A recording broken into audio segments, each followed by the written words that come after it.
Kwenye maisha kupanga ni kuchagua. Ukipanga kushindana na maskini, unakufa maskini. Ukipanga kushindana na tajiri, unakufa tajiri. Vita ya maskini ni vita ngumu zaidi kuliko vita ya tajiri,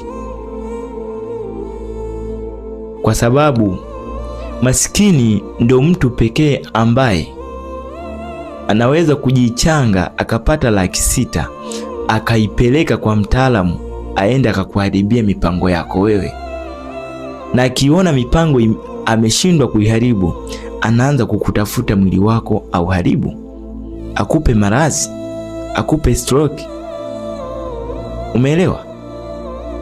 Maskini ndio mtu pekee ambaye anaingia ndani kwako, anaiba TV ya thamani ya milioni 1, anaenda kuiuza 100,000.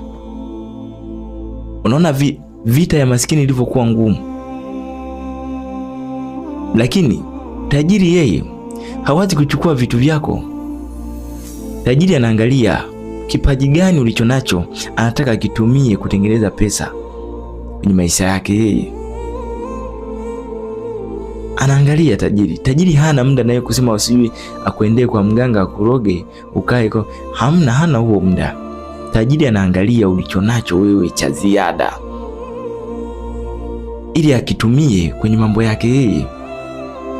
Ila vita ya maskini ni ngumu, kwa sababu maskini ndio mtu pekee anaweza akakaa mwaka mzima anakusanya akapata milioni 1 akaipeleka yote kwa mganga kwa ajili ya kuharibie mambo yako wewe usifanikiwe.